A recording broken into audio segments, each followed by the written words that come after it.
ಹಾದಿಯಲಿ ಹಕ್ಕಿದ ನೆನಪಿನ ಪುಟ್ಟ ಜೋಡಿಗೆ ಬೆನ್ನಲ್ಲಿದೆ. ಆಡದಿರೋ ಸಾವಿರ ಪದಗಳ ಮೂಕ ಸೇತುವೆ ಕಣ್ಮುಂದಿದೆ.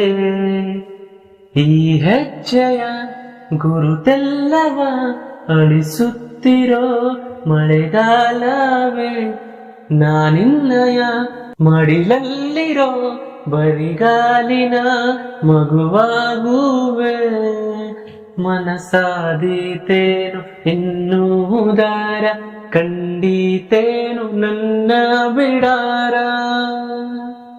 ಸಿಕ್ಕೀತೆ ಮುಂದಿನ ದಾರಿ, ನನ್ನೆಲ್ಲ ಕಲ್ಪನೆ ಮೀರಿ ಇನ್ನೊಂದೇ ವಿಸ್ಮಯ ತೋರಿ.